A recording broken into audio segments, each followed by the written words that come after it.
अस्सलामुअलैकुम। मेरा नाम बख्तावर शेख है और मैं क्लिनिकल साइकोलॉजिस्ट, साइकोथेरेपिस्ट और स्पीच एंड लैंग्वेज पैथोलॉजिस्ट और बीएनएलपी प्रैक्टिशनर हूँ। आज की वीडियो में कुछ ऐसी चीज़ें डिस्कस करूँगी ताकि जो लोग साइकोलॉजी फील्ड से बिलोंग करते हैं या जो अपने करियर को बनाना चाहते हैं उन्हें आइडिया हो जाए कि उन्होंने कौन कौन सी चीज़ें अपनी लीगल वेरीफाई करवानी होती हैं।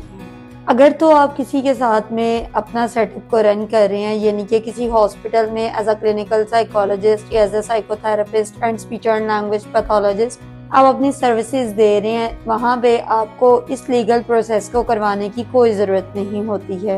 उसकी ये रीज़न होती है कि जिस इंसान का जो हॉस्पिटल होगा उसके नाम के ऊपर इन सारी चीज़ों की ऑलरेडी रजिस्ट्रेशन हो गई होती है। लेकिन अगर आप अपना इंडिविजुअल कोई सेटअप स्टार्ट करना चाहते हैं या इसके अलावा आप कोई अपना सेंटर बनाना चाह रहे हैं ताकि आप इंडिविजुअली तौर पे अपने आप को या अपनी सर्विसेज को आप प्रोवाइड कर सकें, तो वहाँ पे आपको 2-3 तरह के लीगल अपने आप को वेरीफाई करवाना पड़ता है। सबसे पहले आपको एक ट्रेडमार्क की जरूरत है और वो ट्रेडमार्क होता है जो कि 44 क्लास का होगा, जिसमें आपके पास इस बात का एक लाइसेंस आ जाता है कि आपकी कंपनी रजिस्टर्ड होगी या फार्मा की किसी भी तरह की सर्विसेज आती हैं, उसी के अंदर हॉस्पिटलाइज का भी आता है, मेडिकेशंस का भी आ जाता है और उसी क्लास के अंदर साइकोलॉजी वाले भी अपनी सर्विसेज को प्रोवाइड कर सकते हैं। इसके अलावा अगर आप अपने इंस्टीट्यूट में किसी भी तरह के कोर्सेज करवाना चाहते हैं, वर्कशॉप जैसे आयशा माइंड केयर सेंटर पे सीबीटी कोर्स होता है, बच्चों की इंटर्नशिप क्लासेस होती हैं। इसके अलावा मैं कई तरह के वर्कशॉप्स और सेमिनार्स कंडक्ट कर रही होती हूँ, तो वहाँ पे आपकी एक क्लास होती है 41 क्लास। उसके अकॉर्डिंग आपने जितने भी सेमिनार्स कंडक्ट करवाने हैं ताकि आप लीगली तौर पे आप जितनी भी सर्टिफिकेशन करें वो अप्रूव्ड हो, कोई भी इंसान ये ना कह सके ये सर्टिफिकेट वैलिड नहीं है। अगर तो आप दोनों क्लासों के लाइसेंस ले लेते हैं देन फिर आप वेरीफाई हो जाते हैं। साथ में ज़रूरी है कि आप अपने आप को एफबीआर पे रजिस्टर्ड करवा लें ताकि आपके पास जो भी इनकम आ रही है, आपका सोर्स ऑफ इनकम क्या है, आपने इतना पैसा किसको दे रहे हैं, कहाँ से आ रहा है, कहाँ कहाँ से आपको फंडिंग हो रही है, वो सारी चीज़ों को चेक एंड बैलेंस रखा जा सके।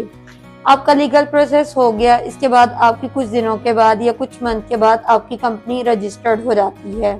अब ये काम कौन करता है? ये काम करते हैं जो एडवोकेट्स होते हैं या जो लोग वकील लॉयर होते हैं, वो इस प्रोसेस को देख रहे होते हैं। जो एग्जेक्टिव्स काम करते हैं, क्रिमिनल एक्ट के अंदर नहीं जो लोग काम करते हैं वो एक काम नहीं कर सकते हैं। इसके अलग से एक फील्ड है जिसमें आपको वहाँ पे अपनी सर्विसेज लोगों की आप ले लेते हैं। उन्होंने आपका सारे लीगल प्रोसेस करवा दिया, उसके बाद आप अपना जहाँ पे भी क्लिनिक ओपन करना चाहते हैं आप कर सकते हैं। अब यहाँ पे 2 चीज़ें जो बहुत अहम हैं, एक तो ये है कि अगर जो इंसान, जैसे मैं एक क्लिनिकल साइकोलॉजिस्ट हूँ, एक डिग्री होल्डर हूँ, मैं अपनी सर्विसेज को इंडिविजुअली तौर पे अपनी टीम के साथ में प्रोवाइड करना स्टार्ट करती हूँ।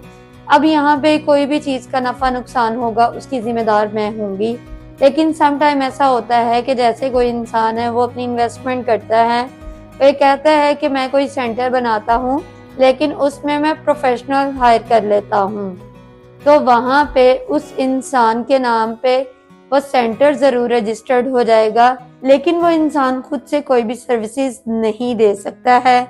अगर वो किसी भी तरह की इस तरह की सर्विसेज देगा तो कुछ अरसे के बाद उसका लाइसेंस जो है वो कैंसिल हो जाएगा। उसके लिए आपको बाकायदा अपनी जो है वो प्रोफेशनल्स की टीम हायर करनी पड़ती है।